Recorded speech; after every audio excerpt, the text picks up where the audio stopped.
Hi students, welcome to NMK Telugu online classes. ఈ వీడియోలో July నెలకి సంబంధించినటువంటి, అది కూడా జూలై 1వ తారీఖుకి సంబంధించినటువంటి కరెంట్ అఫైర్స్ని అయితే డిస్కస్ చేద్దాం. ఇంతకుముందు జూన్ నెలకు సంబంధించి 30 రోజుల వీడియోను కూడా చేశాను. దానికి సంబంధించి పీడిఎఫ్ కూడా రెడీ చేస్తున్నా, టైప్ చేస్తున్నా. ఇక 2 డేస్లో కూడా మీకు ఖచ్చితంగా పీడిఎఫ్ను అయితే నేను అందజేస్తాను. అదొందా, అప్పటి వరకు ఈ జూలై నెల కరెంట్ అఫైర్స్ డిస్కస్ చేసుకుంటూ వెళ్దాం. ఖచ్చితంగా ఎవరైతే వీడియో చేస్తున్నారో వాళ్ళందరూ కూడా ఒక లైక్ అయితే చేయండి. ఓకే, చూడండి. ఫస్ట్ బిట్టు, జాతీయ వైద్యుల దినోత్సవం, నేషనల్ డాక్టర్స్ డే ఏ రోజున అంటే జూలై 1 అంటారు. అదోనా, నేషనల్ డాక్టర్స్ డే ఇప్పుడు జూలై 1. ఎవరి జయంతిని జాతీయ వైద్యుల దినోత్సవంగా జరుపుతారు? ఎవరి జయంతిని జాతీయ వైద్యుల దినోత్సవంగా జరుపుతారు అంటే ఆయన పేరు బిధన్ చంద్ర రాయ్ అంటారు. ఏం పేరు? బిధన్ చంద్ర రాయ్ అంటారు. సింపుల్ గా ఆయన్నే బీసీ రాయ్ అనే పేరుతో పిలుస్తారు. ఈయన బర్త్డేనే మనం నేషనల్ డాక్టర్స్ డేగా చెప్తున్నాం. అసలు ఎవరైనా బీసీ రాయ్ ఎవరు? పశ్చిమ బెంగాల్ రాష్ట్రానికి మొదటి ముఖ్యమంత్రిగా ఈయన పనిచేశారు. ఇది ఇంపార్టెంట్. పశ్చిమ బెంగాల్ రాష్ట్రానికి మొదటి ముఖ్యమంత్రిగా పనిచేశారు.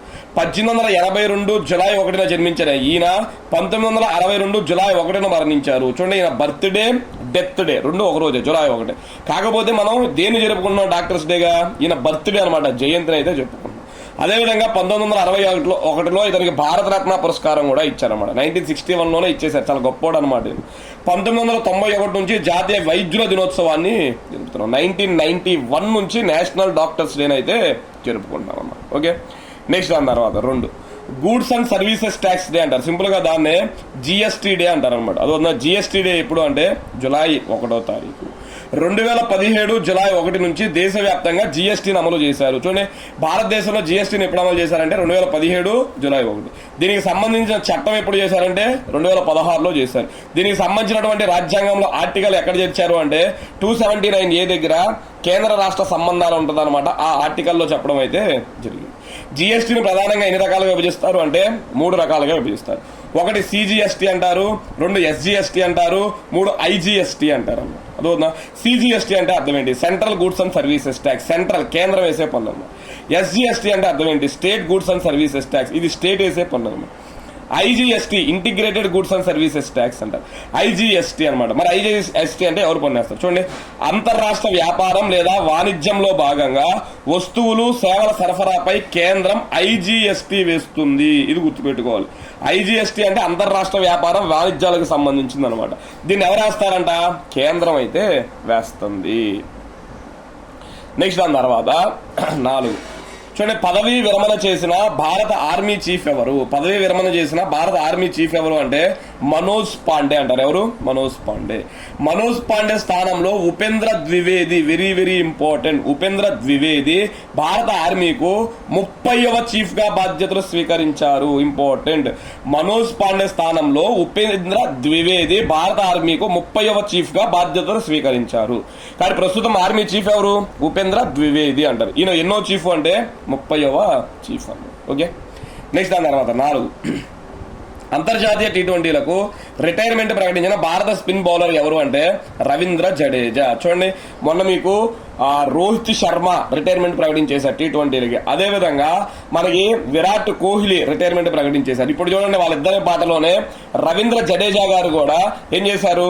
దీనికి రిటైర్మెంట్ ఇవ్వడం అయితే జరిగింది, కేవలం టీ20లకు అనమాట. ఓకే, నెక్స్ట్ దాని తర్వాత 5, జాతీయ చార్టర్డ్ అకౌంటెంట్ దినోత్సవం. చూడండి, జాతీయ చార్టర్డ్ అకౌంట్స్ దినోత్సవం. సింపుల్ గా దీన్నే నేషనల్ సిఏ డే అంటారు. అదొన్న నేషనల్ సిఏ డే. సిఏ అంటే అర్థం ఏంటి? అకౌంటెంట్. అదొన్న చార్టర్డ్ అకౌంటెంట్ అంటారు అనమాట. అదొన్న నేషనల్ సిఏ డే ఎప్పుడు అంటే జూలై 1 అనమాట. ఇది కూడా జూలై 1. ఒకసారి చూడండి, institute of chartered accounts of India, దీన్నే ఐసిఏఐ అంటారు అనమాట. Institute of chartered accounts of India, ICAI ఎప్పుడు ఏర్పాటైంది అంటే 1949 జూలై 1వ తారీఖున ఏర్పడింది. 1949 జూలై 1న ఏర్పడింది. అందుకే ప్రతి సంవత్సరం జూలై 1వ తారీఖున మనం ఏం జరుపుకుంటున్నాం అంటే నేషనల్ సిఏ డేగా అయితే జరుపుకుంటున్నాం.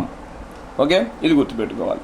నెక్స్ట్ దాని తర్వాత వచ్చేటప్పటికి చూడండి 6, ఆంధ్రప్రదేశ్ ముఖ్యమంత్రి అదనపు కార్యదర్శిగా ఎవరు నియమితులయ్యారు? అదొందా, ఆంధ్రప్రదేశ్ ముఖ్యమంత్రి అదనపు కార్యదర్శిగా ఎవరు నియమితులయ్యారు అంటే ఆయన పేరు కార్తికేయ మిశ్రా అంటారు. కార్తికేయ మిశ్రా. నెక్స్ట్ 3 కొత్త నేర న్యాయ చట్టాలను కేంద్రం ఏ రోజు నుండి అమలులోకి తీసుకొచ్చింది? చాలా చాలా ఇంపార్టెంట్ బిట్ ఇది. 3 కొత్త నేర న్యాయ చట్టాలను కేంద్రం ఏ రోజు నుండి అమలులోకి తెచ్చింది అంటే జూలై 1వ తారీఖు నుండి అమలులోకి తీసుకొచ్చింది అన్నమాట. అదవుతుందా? మరి ఈ చట్టానికి సంబంధించినటువంటి పాయింట్స్ ఏంటి చూడండి. మన దేశంలో బ్రిటిష్ పాలన నుంచి కొనసాగుతున్న భారత శిక్షా స్మృతి అంటారు. ఏంటిది? భారత శిక్షా స్మృతి. దానే సింపుల్ గా ఐపీసీ అంటారు, ఇండియన్ పీనల్ కోడ్ అంటారు.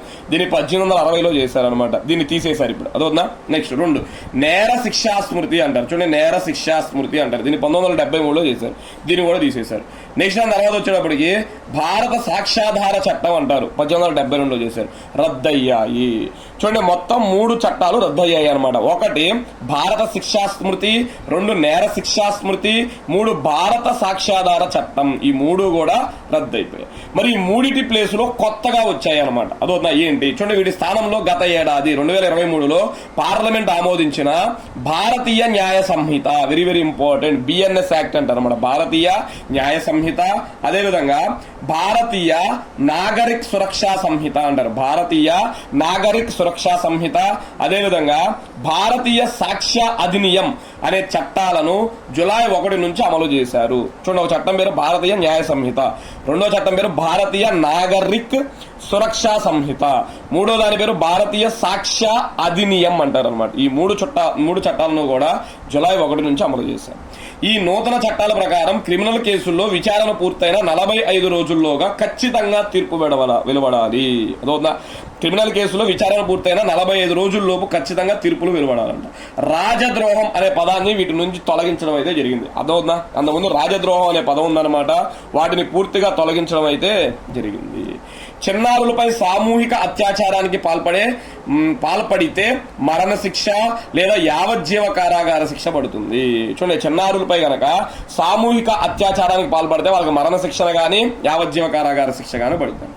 భారతీయ న్యాయ సంహితలో మొత్తం 358 సెక్షన్స్ ఉన్నాయి. గుర్తుపెట్టుకోండి, భారతీయ న్యాయ సంహితలో మొత్తం ఎన్ని సెక్షన్స్ ఉన్నాయి అంటే 351 సెక్షన్స్ ఉన్నాయి. 358 సెక్షన్స్ ఉన్నాయి. భారతీయ నాగరిక సురక్షా సంహితలో అయితే విభాగాలు ఉన్నాయి అనమాట. 531 విభాగాలు ఉన్నాయి. 2020లో క్రిమినల్ చట్టాల సంఘాన్ని నెలకొల్పారు. చూడండి, 2020లో క్రిమినల్ చట్టాల సంఘాన్ని నెలకొల్పడం అయితే జరిగింది. ఓకే, ఇది మనకి చాలా చాలా ఇంపార్టెంట్ బిట్టు. నెక్స్ట్ దాని తర్వాత 8 మాజీ ఉపరాష్ట్రపతి వెంకయ్య నాయుడు జీవితం ప్రయాణంపై 3 పుస్తకాలను ఎవరు ఆవిష్కరించారు అంటే ప్రధాని నరేంద్ర మోడీ గారు ఆవిష్కరించారు. చూడండి, మాజీ ఉపరాష్ట్రపతి వెంకయ్య నాయుడు యొక్క జీవితం ప్రయాణంపై 3 పుస్తకాలను ఎవరు ఆవిష్కరించారు అంటే ప్రధాని నరేంద్ర మోడీ. ఆ బుక్స్ పేరు చూడండి. ఒకటి వచ్చేటప్పటికి Venkaiah Naidu life in service అంటారు. Venkaiah Naidu life in service. రెండోది వచ్చేటప్పటికి భారత 13వ ఉపరాష్ట్రపతిగా వెంకయ్య నాయుడు గారి మిషన్ మరియు సందేశం అంటారు. అర్థమవుతుందా? భారత 13వ ఉపరాష్ట్రపతిగా వెంకయ్య నాయుడు గారి మిషన్ మరియు సందేశం. మూడోది వచ్చేటప్పటికి మహానేత శ్రీ వెంకయ్య నాయుడు జీవితం మరియు ప్రయాణం. అదవుతుందా? మహానేత శ్రీ వెంకయ్య నాయుడు జీవితం మరియు ప్రయాణం. ఈ 3 బుక్స్ కూడా ఉపరాష్ట్రపతికి సంబంధించినవే. వీటిని ఎవరు రిలీజ్ చేశారు అంటే ప్రధాని నరేంద్ర మోడీ అన్నమాట. ఈయన 75వ పుట్టినరోజు. చూడండి, మనకి ఎందుకు ఇన్ని బుక్స్ ఒకేసారి రిలీజ్ చేశారంటే ఆయన 75వ పుట్టినరోజు అంట. 75వ పుట్టినరోజు వేడుకలు ఘనంగా హైదరాబాద్ లో జరిగాయి. ఎక్కడ జరిగాయి? హైదరాబాద్ లో జరిగాయి. ఈ 3 పుస్తకాలను ప్రధాని మోడీ వర్చువల్ గా ప్రారంభించారు, ఆన్లైన్ లో ప్రారంభించారు. అదొక ఆయన హైదరాబాద్ రాలా, వర్చువల్ గా ప్రారంభించారు. ఈ వేడుకకు తెలంగాణ గవర్నర్ రాధాకృష్ణన్, మిజోరం గవర్నర్ కంబంపాటి హరిబాబు, కేంద్ర మంత్రి కిషన్ రెడ్డి, ఆంధ్రప్రదేశ్ అసెంబ్లీ స్పీకర్ అయ్యన్న పాత్రుడు మొదలగు వారు పాల్గొన్నారు. చూడండి, తెలంగాణ గవర్నర్ రాధాకృష్ణన్ గారు వచ్చారు, మిజోరం గవర్నర్ మన తెలుగువాడైన కంబంపాటి హరిబాబు గారు వచ్చారు, కేంద్ర మంత్రి బొగ్గు గనుల శాఖ మంత్రి కిషన్ రెడ్డి గారు వచ్చారు, ఆంధ్రప్రదేశ్ అసెంబ్లీ స్పీకర్ అయ్యన్న పాత్రుడు గారు కూడా వచ్చారు అనమాట. అయ్యన్న పాత్రుడు అంటారు, ఆయన కూడా రావడం అయితే జరిగింది. గుర్తుపెట్టుకో. ఓకే, నెక్స్ట్ దాని తర్వాత వచ్చేటప్పటికి చూడండి 9 ఎన్టీఆర్ ఫిలిం అవార్డ్స్ లో భాగంగా జీవితకాల సాఫల్య పురస్కారం, లైఫ్ టైమ్ అచీవ్మెంట్ అవార్డు అంటారు. అదొక ఎన్టీఆర్ ఫిలిం అవార్డ్స్ లో భాగంగా జీవితకాల సాఫల్య పురస్కారం లేదా లైఫ్ టైమ్ అచీవ్మెంట్ అవార్డు ఎవరికి వచ్చింది అంటే మురళీ మోహన్ కి వచ్చింది. ఎవరికి? మురళీ మోహన్. నెక్స్ట్ ఏ దేశంలో ఏర్పాటు చేసిన ప్రపంచంలో 24 మంది ప్రసిద్ధ కవుల విగ్రహాలలో రవీంద్రనాథ్ ఠాగూర్ విగ్రహాన్ని ఏర్పాటు చేశారు. చూడండి, ఒక దేశంలో అంట 24 మంది ప్రసిద్ధ కవుల విగ్రహాలు ఏర్పాటు చేస్తే ఆ 24లో ఎవరు కూడా ఉన్నారంట? రవీంద్రనాథ్ ఠాగూర్ కూడా ఉన్నారు. అసలు ఏ దేశం అంటే తుర్క్మెనిస్తాన్ అంటారు. ఏ దేశం? తుర్క్మెనిస్తాన్ అనే పేరుతో అయితే పిలుస్తారు. తుర్క్మెనిస్తాన్ లో ప్రముఖ కవి 300వ జయంతిని పురస్కరించుకొని, చూడండి తుర్క్మెనిస్తాన్ లో ఎవరో ఒక కవిదంట 300వ జయంతి అంట. జయంతిని పురస్కరించుకొని ప్రపంచవ్యాప్తంగా ఉన్న 24 మంది కవుల విగ్రహాలను ఏర్పాటు చేశారు. ఈ విగ్రహంలో మన విశ్వగురు, చూడండి రవీంద్రనాథ్ ఠాగూర్ గారిని విశ్వగురు అంటారు. విశ్వగురు రవీంద్రనాథ్ ఠాగూర్ గారి విగ్రహం కూడా ఉందన్నమాట. అదవుతుందా? ఇది మనం గుర్తుపెట్టుకోవాలి. నెక్స్ట్ దాని తర్వాత తీసుకున్నట్లయితే చూడండి 11. ఏ పేరుతో మొక్కలు నాటాలని ప్రధాని మోడీ దేశ ప్రజలకు పిలుపునిచ్చారు? ఏ పేరుతో మొక్కలు నాటాలని ప్రధాని మోడీ దేశ ప్రజలకు పిలుపునిచ్చారు అంటే ఏక్ పెడ్ మామ్ కి నామ్ అంటారు. చూడండి, మామ్ కే నామ్ అనమాట. అదవుతుందా? ఏక్ పెడ్ మామ్ కే నామ్ అంటారు. అంటే తెలుగులో అమ్మ పేరుతో ఒక మొక్కను నాటడం. అదవుతుందా? ప్రతి ఒక్కళ్ళు కూడా మొక్కను నాటండి. ఆ మొక్కకు ఏమని పేరు పెడతారు? తన తల్లి పేరు పెట్టుకోండి అని చెప్పారు అనమాట. అందుకే ఏక్ పెడ్ మామ్ కా నామ్ అనే పేరు అయితే సూచించారు. ఓకే, నెక్స్ట్ ప్యారిస్ ఒలింపిక్స్ క్రీడాకారులను, ప్యారిస్ ఒలింపిక్స్ మనకు నెక్స్ట్ మంత్, ఈ మంత్ ఎండింగ్ అనమాట ప్యారిస్ ఒలింపిక్స్ స్టార్ట్ అవుతున్నాయి అనమాట. ఈ ప్యారిస్ ఒలింపిక్స్ క్రీడాకారులను ఏ పేరుతో సామాజిక మాధ్యమాలలో ప్రోత్సహించాలని ప్రధాని మోడీ తెలిపారు? వీళ్ళని ప్రోత్సహించడం కోసం సోషల్ మీడియా అంటే ఈ ఫేస్బుక్, ట్విట్టర్, ఇన్స్టా ఉంటాయి కదా, వాళ్ళని ప్రోత్సహించడం కోసం ఏమని పేరుతో పిలవాలి అని చెప్పారు అంటే చీర్ ఫర్ భారత్ అంటారు. చూడండి, చీర్ ఫోర్ భారత్ అనమాట. ఇక్కడ 4 అంటే మనం ఫర్ గా చదువుకోవాలి. Cheer for Bharat. Paris Olympics క్రీడాకారులను ఏ పేరుతో సామాజిక మాధ్యమాలలో ప్రోత్సహించాలని ప్రధాని మోడీ తెలిపారు అంటే చీర్ ఫోర్ భారత్ అనే పేరుతో పిలవాలండి. ఓకే, నెక్స్ట్ ఆంధ్రప్రదేశ్ రాష్ట్ర ప్రభుత్వం ప్రజా సమస్యలపై ఫిర్యాదు చేయడానికి ఏర్పాటు చేసిన టోల్ ఫ్రీ నంబర్ ఏది? చూడండి, ఆంధ్రప్రదేశ్ ప్రభుత్వం ప్రజా సమస్యలపై ఫిర్యాదు చేయడానికి ఏర్పాటు చేసిన టోల్ ఫ్రీ నెంబర్ ఏది అంటే 7306299999 అంటారు. 7306299999.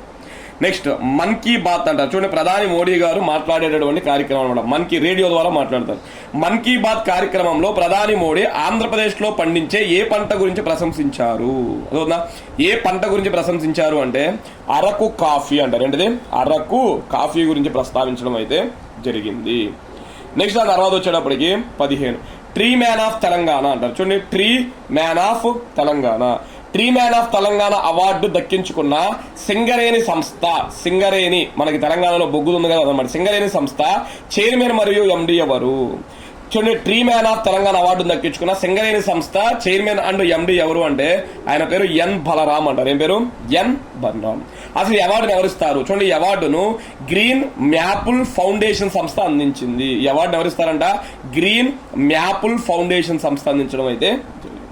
నెక్స్ట్ దాని తర్వాత 16 ఏ రాష్ట్ర ప్రభుత్వం ప్రత్యేక హోదా లేదా ప్రత్యేక ఆర్థిక ప్యాకేజీ కేంద్రం ఇవ్వాలని రాష్ట్రం డిమాండ్ చేసింది? చూడండి, ఏ రాష్ట్ర ప్రభుత్వం ప్రత్యేక హోదా లేదా ప్రత్యేక ఆర్థిక వనరులు కేంద్రం, ప్రత్యేక ఆర్థిక ప్యాకేజ్ అనమాట, ప్రత్యేక హోదా గానీ లేదా ప్రత్యేక ప్యాకేజ్ గానీ కేంద్రం ఇవ్వాలని ఏ రాష్ట్రం డిమాండ్ చేసింది అంటే బీహార్ రాష్ట్రం. ఏ రాష్ట్రం? బీహార్ రాష్ట్రం. చూడండి, బీహార్ రాష్ట్రంలోని జనతాదళ్ యునైటెడ్ పార్టీ కేంద్రాన్ని డిమాండ్ చేసింది. ఏమని డిమాండ్ చేసింది? మాకు ప్రత్యేక హోదా అన్నా ఇవ్వండి, ప్రత్యేక ఆర్థిక ప్యాకేజ్ అన్నా ఇవ్వండి.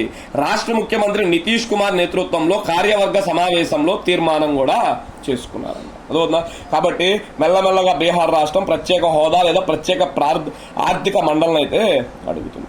ఓకే, నెక్స్ట్ 17 మరణించిన ఉమ్మడి ఆంధ్రప్రదేశ్ మాజీ పిసిసి ఎవరు? చూడండి, మరణించిన ఉమ్మడి ఆంధ్రప్రదేశ్ మాజీ పిసిసి ఎవరు అంటే పిసిసి ప్రదేశ్ కాంగ్రెస్ కమిటీ అంటారనమాట. ఆయన పేరు ధర్మపురి శ్రీనివాస్. సింపుల్ గా అయినే డిఎస్ అనే పేరుతో పిలుస్తారన్నమాట, ధర్మపురి శ్రీనివాస్.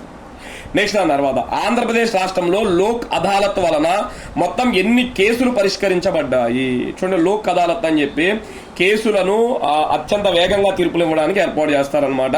పరిష్కరించబడ్డాయి అంటే 14,389 కేసులు. 14,389 కేసులు. నెక్స్ట్ దాని తర్వాత 12 చూడండి, 19వ బిట్టు లాస్ట్ బిట్ అనమాట. కృష్ణా రివర్ మేనేజ్మెంట్ బోర్డు అనమాట. Krishna river management board chairman గా ఎవరు నియమితులయ్యారు? Krishna river management board chairman గా ఎవరు నియమితులయ్యారు అంటే ఆయన పేరు అతుల్ జైన్ అంటారు. ఏం పేరు? అతుల్ జైన్ అంటారు. ఓకే, చూడండి ఇవి మనకి ఏది జూలై 1వ తారీఖు సంబంధించినటువంటి కరెంట్ అఫైర్స్. జూలై 2 కూడా రాసేసాను, మళ్ళీ వెంటనే 2వ తారీఖు సంబంధించిన వీడియోను కూడా అప్లోడ్ చేస్తాను. మీరు చేయవలసిందల్లా ఒక చిన్న లైక్ మాత్రమే. Okay, thank you.